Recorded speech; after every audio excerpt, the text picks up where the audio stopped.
Com isso, desgostou-se Jonas extremamente e ficou irado. E orou ao Senhor e disse: Ah, Senhor, não foi isso que eu disse estando ainda na minha terra? Por isso me adiantei fugindo para Tarsis, pois sabia que és Deus clemente e misericordioso, e tardio em irar-se, grande em benignidade, e que te arrependes do mal. Peço-te, pois, ó Senhor, tira minha vida, porque melhor me é morrer do que viver.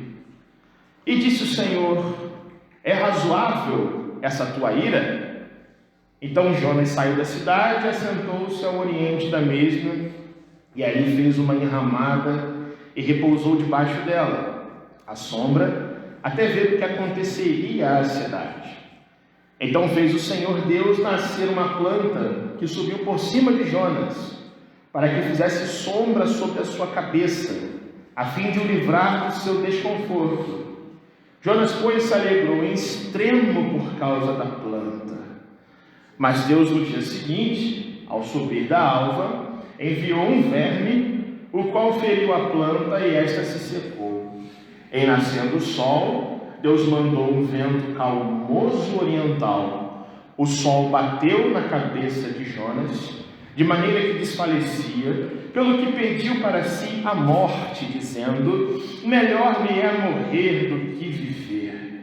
Então perguntou Deus a Jonas: É razoável essa tua ira por causa da planta?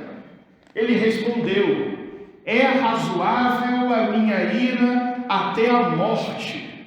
Tornou o Senhor: Tens compaixão da planta, que te não custou trabalho, a qual não fizeste crescer, que numa noite nasceu e numa noite pereceu? E não hei de eu ter compaixão da grande cidade de Nínive, em que há mais de 120.000 pessoas que não sabem discernir entre a mão direita e a mão esquerda, e também muitos animais.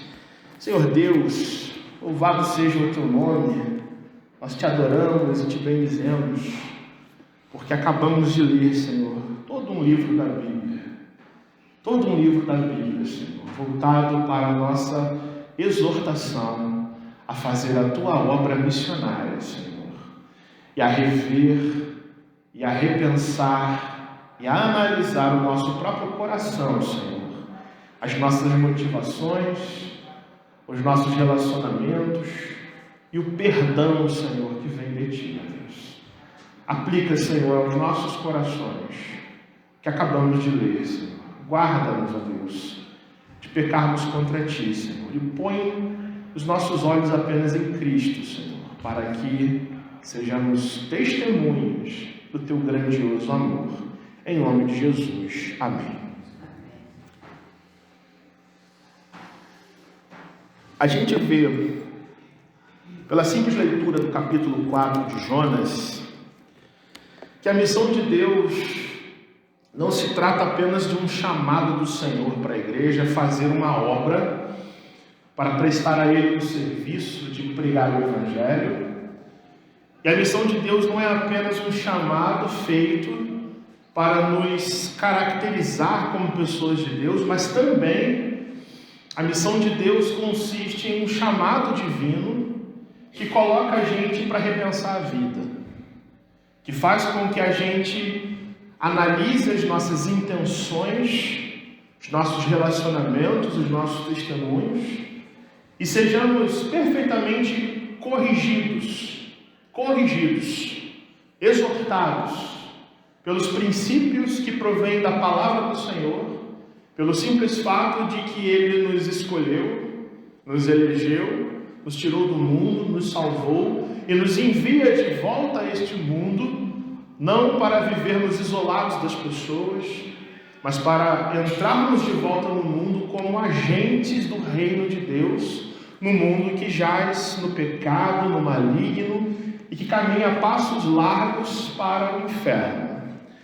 O conteúdo da mensagem do Evangelho que nós cremos sempre aponta para uma necessidade do coração das pessoas que nos ouvem e da gente mesmo, que é a necessidade daquilo que chamamos de arrependimento.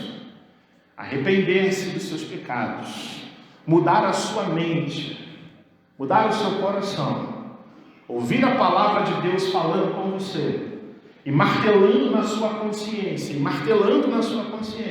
expondo você, até que chega um ponto que a gente quebra diante de Deus, como vasos de barro, e somos remoldados por aquele que é o maior artífice, o maior oleiro, aquele que tem interesse nas nossas vidas e renovar o nosso coração. E esse arrependimento se dá não por uma força nossa, ou por uma inteligência nossa, ou por tradições nossas, mas simplesmente porque Cristo morreu na cruz, como diz o hino que cantamos, nos salvou e nos renovou, nos tirou da morte, e Ele mesmo fez um implante de coração no nosso peito, na nossa vida, na nossa mente, pela qual nos aproximamos de Jesus com fé. Fé significa crer que Cristo é o Filho de Deus vivo, que Ele é o nosso Senhor, e que nós somos governados não por pensamentos humanos, mas pela palavra desse Deus, que nos aponta sempre a Cristo como Senhor das nossas vidas. E o Evangelho, portanto, e a missão de Deus, que consiste então em pregar o Evangelho, não se trata de uma mensagem que nós pregamos a fim de aliviar a vida das pessoas, para que elas pequem um pouquinho mais consoladas. Cristo não morreu na cruz para nos consolar de uma vida que insiste em viver em pecado, não mudar nunca. Mas em verdade Cristo morreu para nos libertar do jugo do pecado, para nos causar separação total com o sistema mundano, com tudo aquilo que nos impede, portanto, de ter acesso pleno à presença do Pai que está nos céus. Cristo morre numa cruz para nos transformar, para nos corrigir e para nos libertar de uma mente anteriormente escrava, cativa, dominada pela prática do pecado. A mensagem do Evangelho, por si só, é uma mensagem que implica em correção, em reação para o pecador que a ouve de nós. E nós vemos frequentemente pessoas ouvindo a palavra do Senhor e a aceitando no seu coração. E Deus promovendo grandes libertações e despertamentos na vida de muitas pessoas. Você e eu, poderíamos dizer, somos exemplos disso. Se estamos aqui adorando, é porque um dia Deus martelou na gente tão forte que a gente não resistiu mais. E a gente se voltou para Ele. Agora, a mensagem do Evangelho não é uma mensagem de correção somente para o pecador que está no mundo. Mas a mensagem do Evangelho também é uma mensagem de correção para o pecador crente, para a igreja, que anuncia essa mesma mensagem. E a partir do momento em que eu e você ouvimos Deus falando conosco, e somos impactados e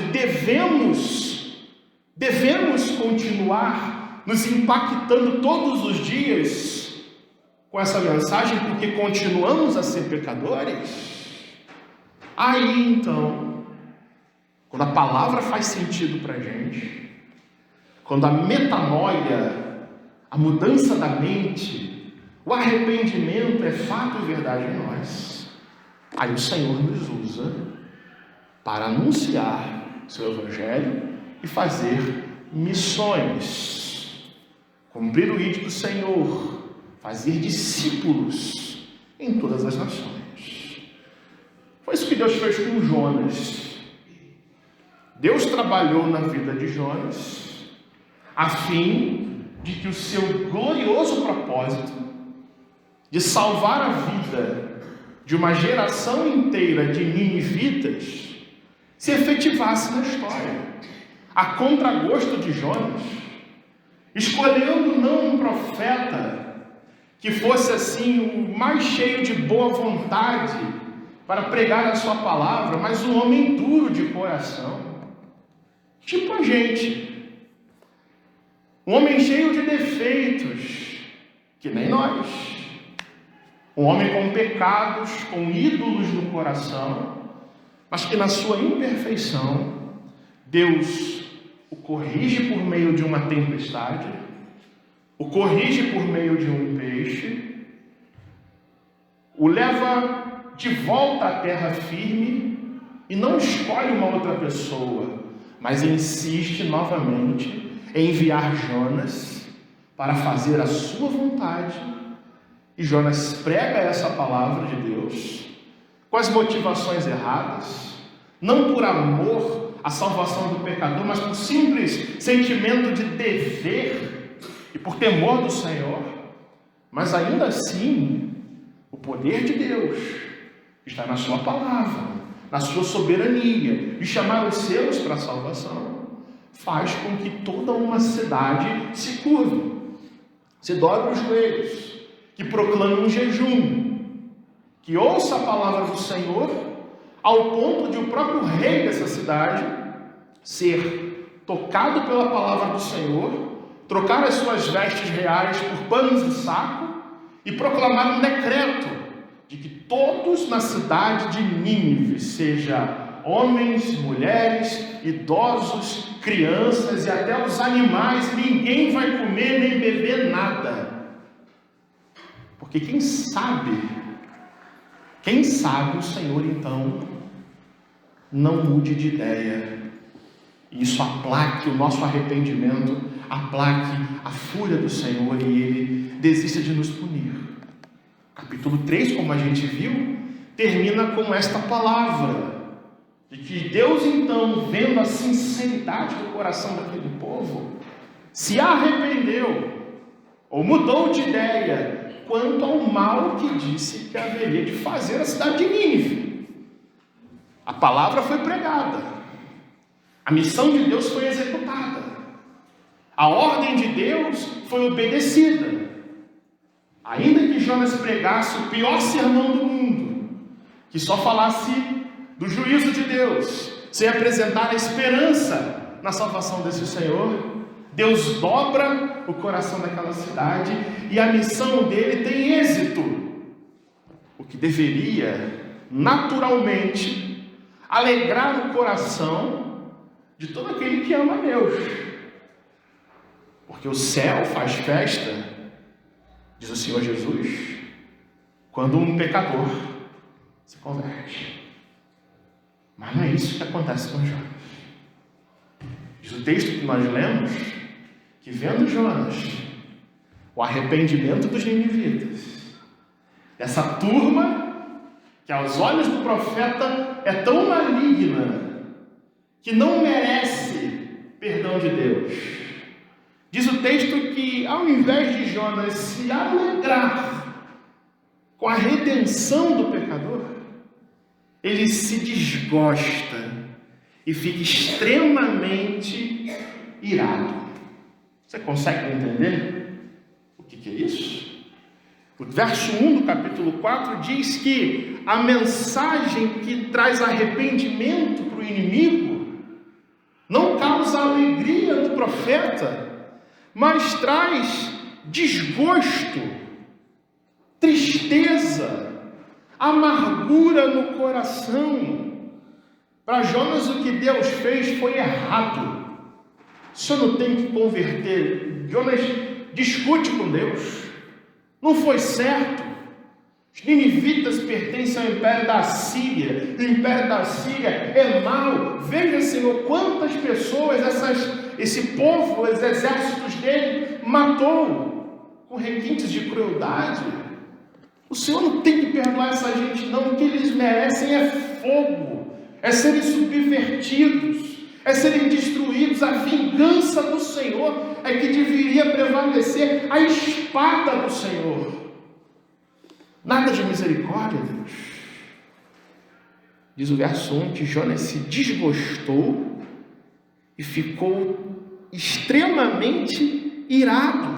Desgostou extremamente e ficou irado. E a ideia de irado, irmãos, é a ideia de queimação, de um fogo que arde dentro, de ira e de desprezo pela vida dos outros, pela vida de pessoas más, ímpias, pecadoras, pagãs, mas que ouviram a palavra e a aceitaram, que ouviram Deus, ouviram o Espírito Santo tocando no coração delas.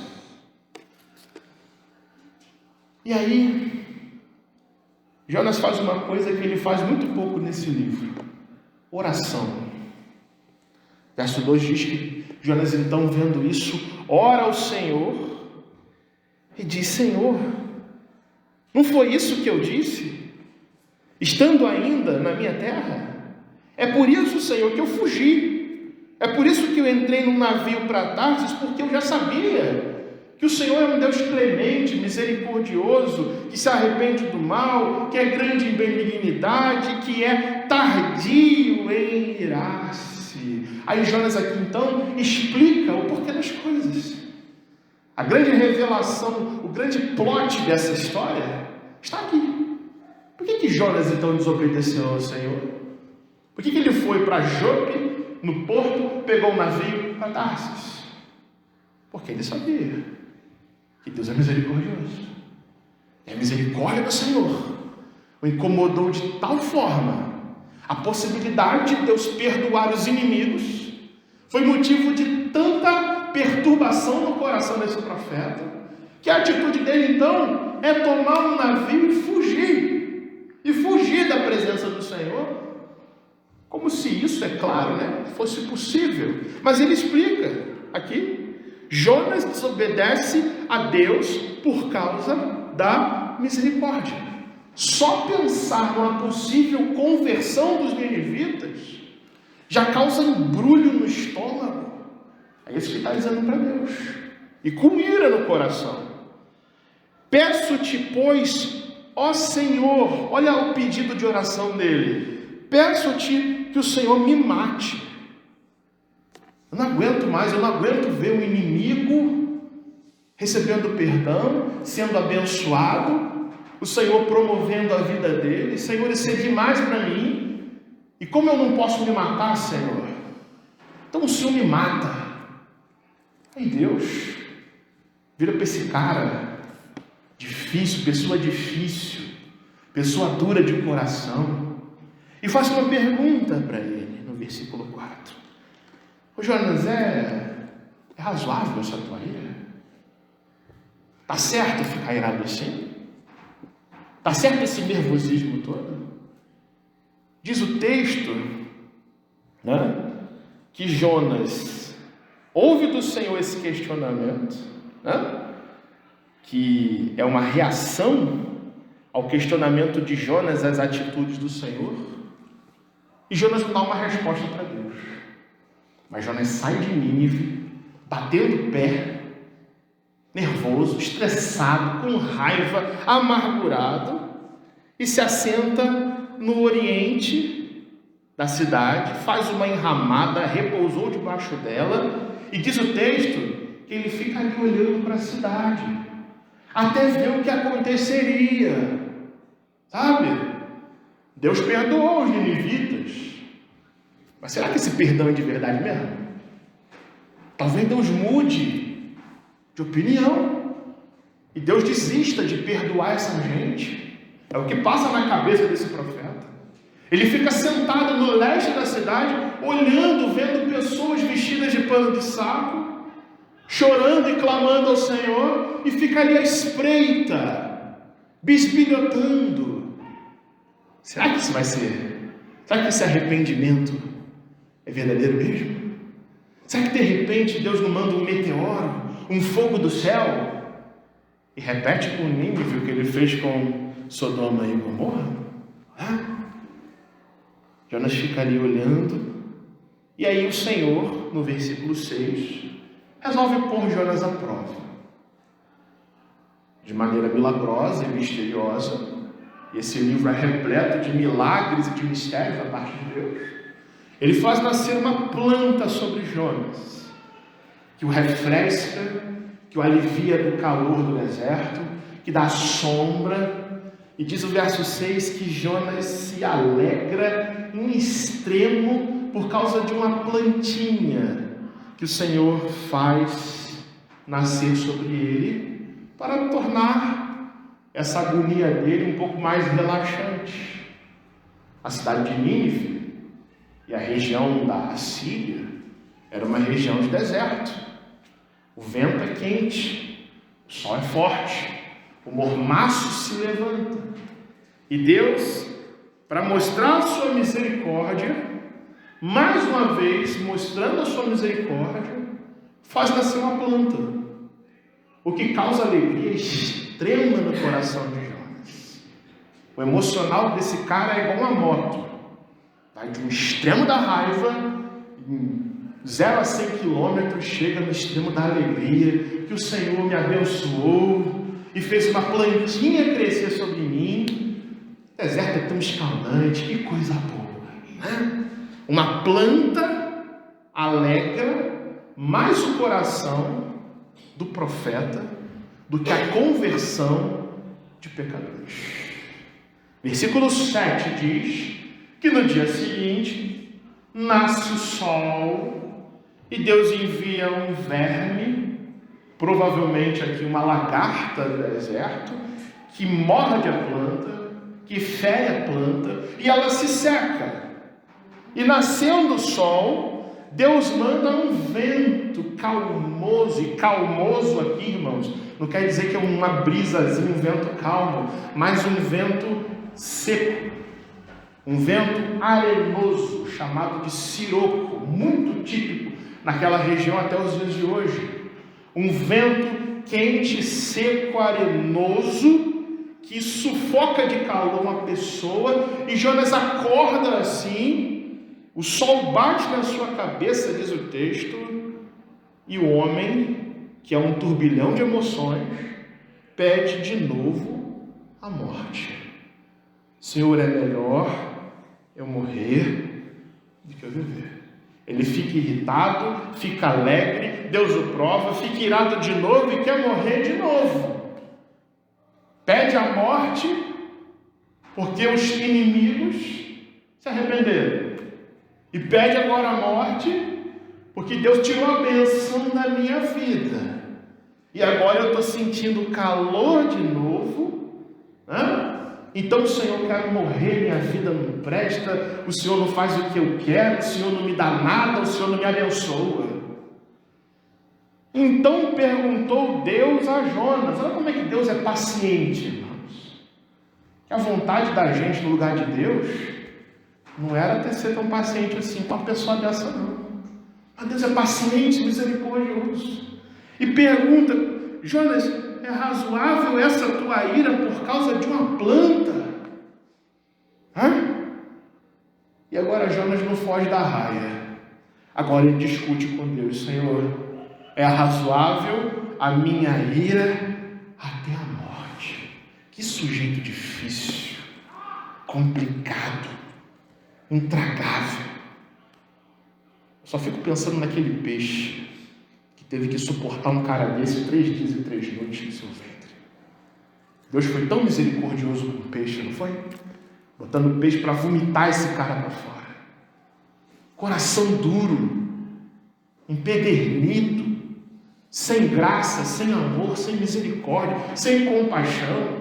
Nada nunca está bom. Deus faz o que eu quero, Deus não faz o que eu quero morrer. Aí Deus resolve dar uma lição em Jonas. Deus que aqui já podia disciplinar esse profeta. Deus que podia, tá bom, Jonas, eu vou atender a sua oração, morre. Ele morresse ali. Mas Deus que é paciente, que é longânimo, que é cheio de amor, como o profeta mesmo diz, né? Cheio de benignidade, que se arrepende do mal, que é tardio para se irar. Diz o versículo 10, e Deus resolve então ensinar a Jonas corrigir Jonas, mostrar que a sua missão corrige o coração daquele que proclama. Tornou o Senhor Jonas, se tem compaixão de uma plantinha que você não plantou, que você não regou, que você não adubou, que você não viu crescer, que foi dado a você de graça para aliviar você do seu calor momentâneo. E será que eu não vou ter compaixão de uma grande cidade? Cidade essa que tem 120 mil pessoas, que não sabem a diferença entre a mão direita e a mão esquerda, que não tem conhecimento, que tem muitos animais, e eu não vou ter compaixão dessas pessoas? É uma questão de lógica. Será que Deus se importa mais com uma planta do que com a alma de pessoas pecadoras? É como se Deus perguntasse: então, Jonas, será que eu só posso ter compaixão de pessoas que você gosta? Será que eu não posso ter misericórdia de pessoas que são cegas, que não entendem, que não sabem a diferença, que estão caminhando rumo à morte e ao inferno? É assim que o livro acaba. O livro de Jonas não tem um epílogo, não tem uma conclusão, não tem aqui Jonas dizendo: Senhor, o Senhor tem razão. Ele termina com essa pergunta, que é para mim e para você. Você consegue aceitar o fato de que Deus pode amar o seu inimigo? Você consegue entender que, se for da vontade de Deus, as lutas que você enfrenta com pessoas, de repente sejam o meio pelo qual Deus quer puxar para si essas pessoas que ofendem você, que maltratam você, que julgam você, que brigam com você? Ou será que Deus tem misericórdia apenas das pessoas que a gente gosta? A pergunta que fica no ar. E Jonas volta para sua terra e escreve esse livro.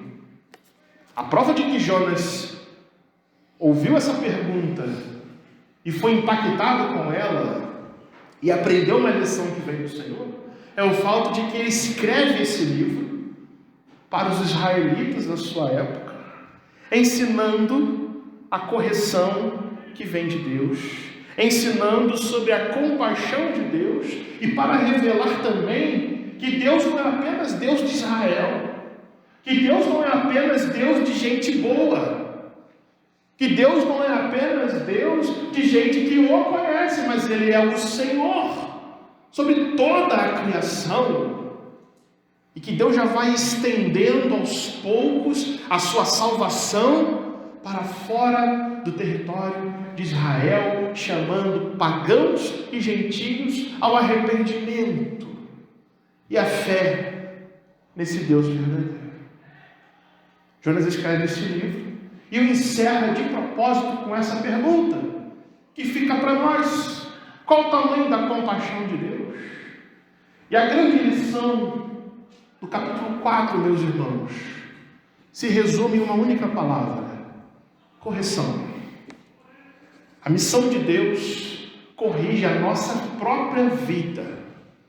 A missão de Deus, escute isso, não é apenas uma tarefa, não é apenas algo pelo qual nós devemos nos esforçar para fazer, mas também a missão de Deus é uma ordem que disciplina o nosso próprio coração, que ensina não só aquele que ouve, mas aquele que proclama a missão, que corrige a vida não só daquele que recebe a palavra através da igreja, mas a própria igreja é transformada pelas correções que vêm na missão de Deus. Eu quero pensar sobre este tema: as correções que vêm da missão do Senhor para as nossas vidas. E a primeira correção que Deus nos apresenta e que Ele quer efetivar nos nossos corações é nos dar sabedoria diante da natureza de Deus. Vamos repetir isso para acordarmos. Sabedoria diante da natureza de Deus. Quem é Deus para nós? Será que a gente conhece realmente Deus?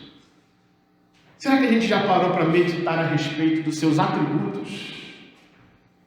Será que a gente tem estudado a Bíblia e pensado e refletido a respeito da grandeza, do poder, da majestade e da misericórdia plena desse Deus sobre as nossas vidas e sobre a vida das pessoas? Porque o que acontece aqui nada mais é do que um profeta que desobedece a Deus. O livro começa assim, com um profeta que é rebelde, desobedece a Deus, pelo simples fato de que o Senhor é misericordioso. Ele diz isso: Senhor, eu te desobedeci porque eu sei que o Senhor é misericordioso.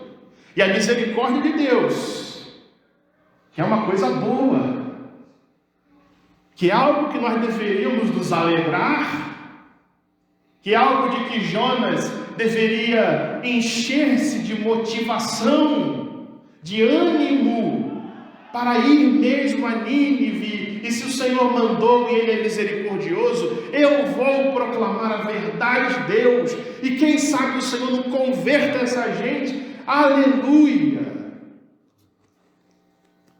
O cara pega um barco e vai para o extremo oposto de Nínive. Ao invés de percorrer 800 quilômetros sentido nordeste, ele percorre quase 1.500 quilômetros sentido oeste. Não entende os atributos de Deus. Conhece Deus de ouvir falar, mas os seus olhos não se abriram para contemplar os atributos de Deus. Nós estamos falando, meus irmãos, de um profeta, de um cara que conhece a lei de Deus, que vai ao templo, que canta os salmos. No capítulo 2, dentro do ventre do peixe, o que Jonas faz? Uma oração em forma de poesia. É um cara letrado, um cara culto, um cara que tem conhecimento. Só que a missão de Deus transforma em nós o conhecimento em sabedoria. E sabedoria significa a aplicação do que cremos em Deus nas nossas atitudes práticas da nossa vida, em atitudes de graça, amor e misericórdia, a fim de que o Senhor seja glorificado nas nossas atitudes com as pessoas, no nosso palavreado, nos nossos relacionamentos. E falta isso em Jonas. Alguém que se indigna, fica extremamente irado com a conversão de pecadores, só pode ser uma pessoa que não entende a misericórdia de Deus para a sua própria vida. Sabe? E deixa eu te dizer uma coisa. Esse mesmo fenômeno, essa mesma rebeldia, essa mesma cegueira espiritual atinge o seu coração e o meu coração se eu e você não vigiarmos. Quando falta perdão no nosso coração, quando falta sentimento de compaixão para com as pessoas com quem a gente se relaciona, quando a nossa paciência se encurta. A gente vê Deus sendo paciente, tão paciente com Jonas, e Jonas sem paciência nenhuma com nada. E às vezes, meus irmãos, isso acontece conosco. Quando guardamos rancor das pessoas, quando insistimos em não perdoar as pessoas, quando nós somos magoados de tal forma, às vezes por coisas pequenas da vida, mas o rancor, a amargura e a mágoa tomam a gente de tal forma que a gente só fala e só repete o mesmo assunto 10.000 vezes por todos os lugares que a gente vive. Quando a gente sente essa raiva de Jonas, pelas pessoas que nos ofendem e nos maltratam, quando nós nos esquecemos que nós só temos vida, que nós só temos alma, que nós só temos perdão que vem de Deus, porque uma outra pessoa foi ofendida. Porque Deus precisou entrar na história para ser ofendido, humilhado, e no entanto, não reagiu com o traje, mas suportou pacientemente toda a nossa dor, todo o nosso sofrimento. O seu nome é Jesus Cristo. Quando a gente perde de vista isso, a gente se torna igual Jonas e deixa de ser igual a Cristo Jesus, nosso Senhor e Salvador. Deus nos corrige, meus irmãos, para nos dar sabedoria, a capacidade da gente sentir a misericórdia de Deus por nós. Você crê que você foi perdoado por Deus? Você crê que o seu caminho, o seu direito, o seu destino certo era perecer no inferno, mas Cristo interceptou você? Deixa eu dizer uma coisa para você, meu irmão. Nós só vamos conseguir praticar a missão de Deus se o perdão for a palavra que nos define. Sem perdão não existe evangelização. Sem perdão, você pode ser até uma pessoa que fala bonito do evangelho, de missões, de ajudar missionários, de sustentar missionários, mas se você é uma pessoa que não sabe perdoar o teu parente, o teu vizinho, o teu amigo, o teu chefe no trabalho, a tua sogra, de que adianta? Missão não é apenas uma tarefa, é uma mensagem que nos corrige. E a correção que vem de Deus é nos dar sabedoria. Não sermos pessoas apenas teóricas na fé. Tem muito crente teórico nos nossos dias, sabe tudo de teoria, mas é um zero à esquerda de vida prática. Falar de perdão é fácil, perdoar é difícil. Falar da misericórdia de Deus é maravilhoso, até você ter alguém para exercitar perdão, e até o dia que Deus disser, vai lá, perdoa e leva a Cristo com a sua palavra. É isso que Deus está corrigindo em Jonas, e é isso que Ele tem que corrigir no nosso coração.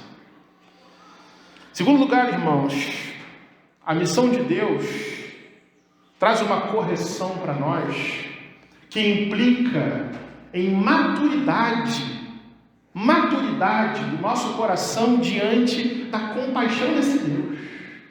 Amém? Repetindo, maturidade diante da compaixão de Deus. Preste bem atenção. Jonas é uma pessoa difícil,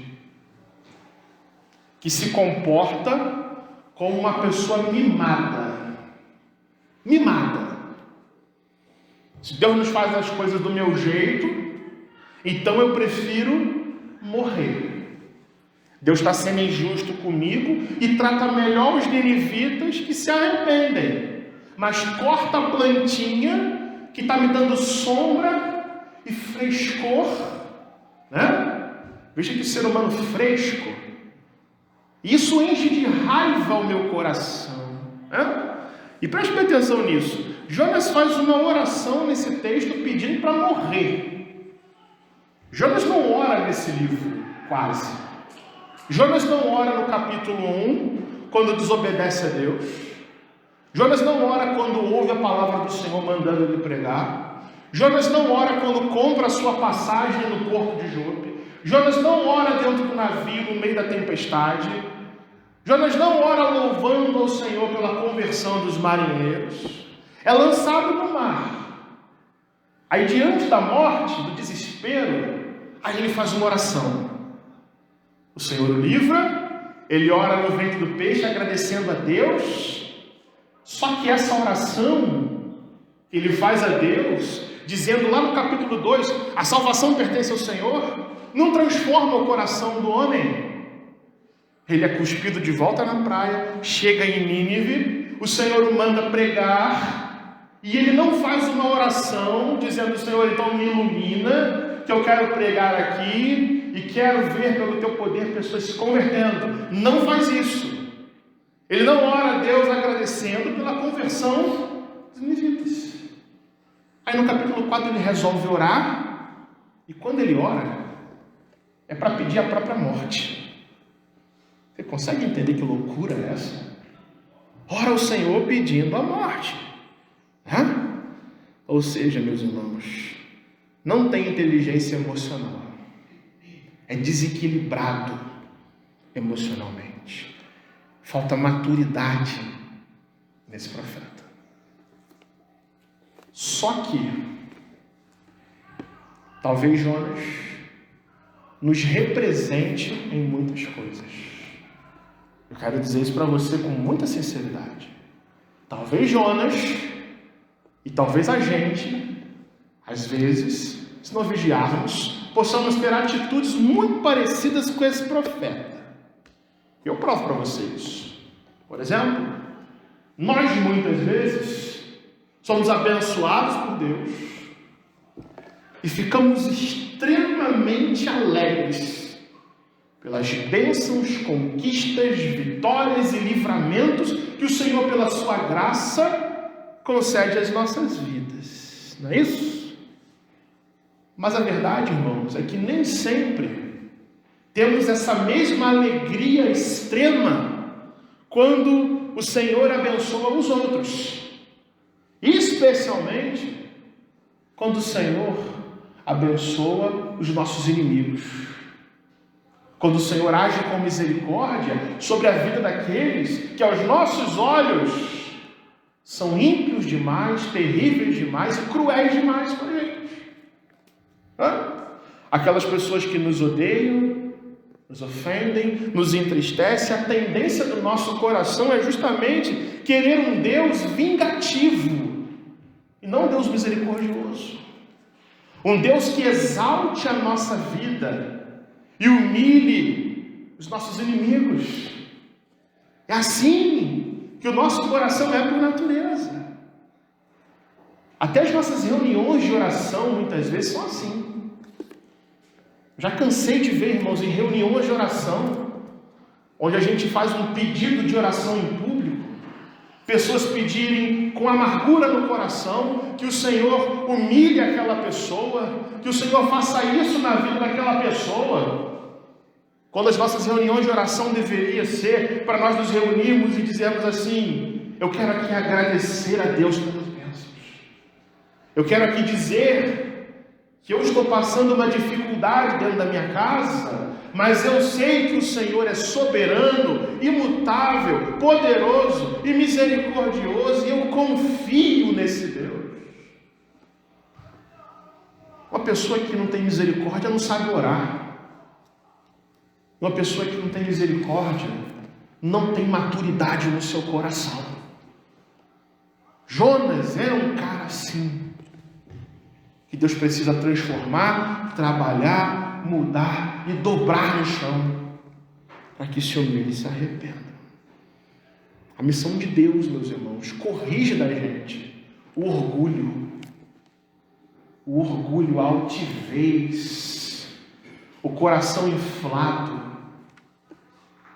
e nos dá entendimento de que, como o nosso bondoso Deus é, misericordioso. Nós também precisamos ser. Isso trabalha no nosso emocional. Isso faz a gente amadurecer e deixar de ser imaturo e deixar de ser pessoas que só reclamam de tudo, agindo como pessoas mimadas.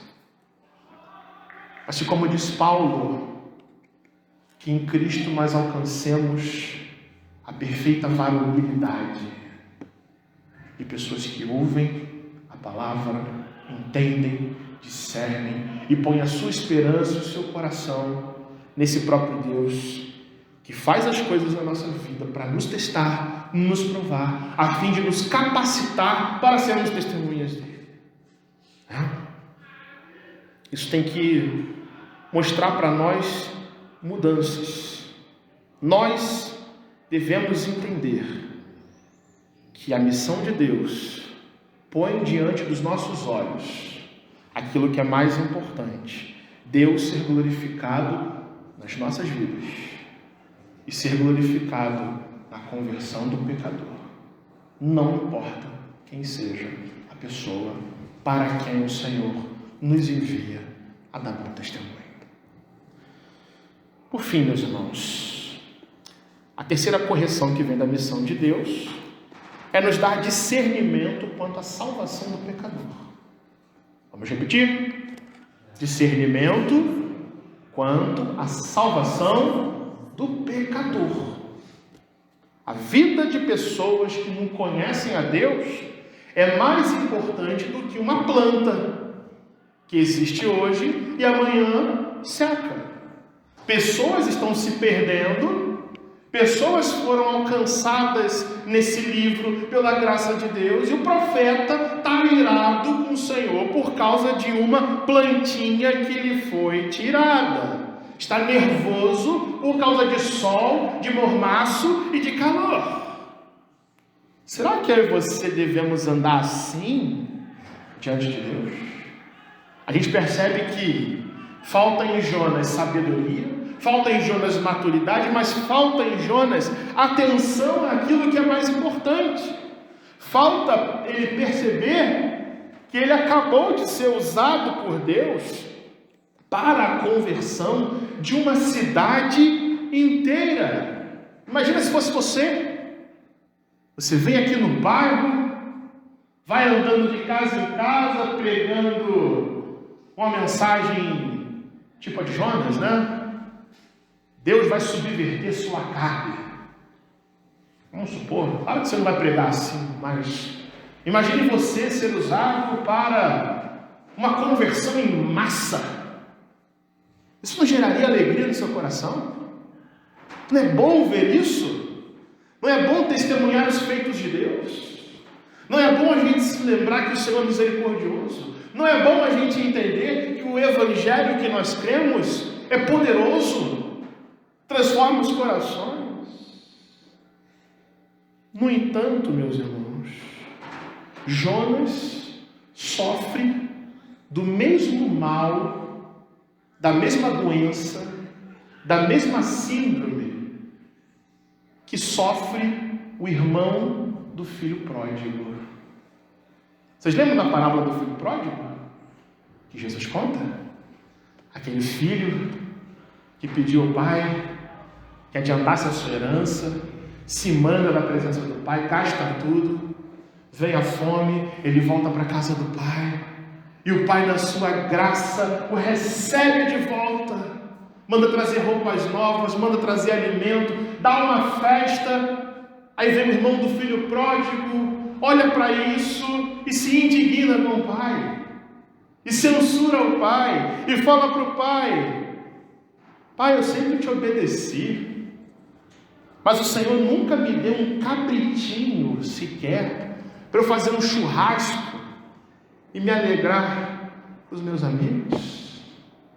Jonas é a personificação desse irmão mais velho do filho pródigo, que vê a salvação do pecador e não se alegra, porque se acha justo demais, porque lhe falta noção e discernimento quanto à salvação do pecador. O pai do filho pródigo, na parábola de Jesus, vira para esse irmão do filho pródigo e diz: meu filho, você sempre está comigo, para com isso. O que é meu é seu, mas é necessário que a gente se alegre, porque o seu irmão estava morto e reviveu, estava perdido, mas foi achado. A missão de Deus, meus irmãos, tem que provocar esse despertamento na gente, essa noção, esse senso de salvação, esse senso de glória de Deus, de que o Senhor é glorificado quando há conversão do pecador. O nosso Senhor Jesus foi alguém que viveu assim. Ele viveu a missão do Pai. Nosso Senhor e Salvador Jesus Cristo foi alguém que priorizou a missão do Pai de tal forma que a sua própria vida foi renunciada para morrer por pecadores, como os ninivitas, como Jonas, como você e como eu. E para trazer ao nosso coração esse desejo ardente de ver salvação na vida das pessoas. Você tem orado pela salvação das pessoas? Você tem se colocado de joelhos por esta causa? Você tem clamado ao Senhor: Senhor, me usa. De repente, pode ser que haja salvação dentro da minha família, dentro da minha casa, dentro do meu trabalho. A palavra de Deus nos chama nesta manhã, irmãos, a nós crescermos em sabedoria diante de Deus. Sem sabedoria não tem missão que seja possível de ser feita. E sem sabedoria nós não conseguiremos aprender a nos relacionar com as pessoas para sermos canais de bênção na vida delas. Tem que ter sabedoria, tem que ter discernimento, tem que ter o conhecimento de Deus sendo aplicado nos teus relacionamentos. Isso é sabedoria. Temos também que aprender o valor e o sentido da humildade, porque arrogantes não fazem missão de Deus. Pessoas orgulhosas, Deus precisa quebrar, como Jonas, para depois usá-los.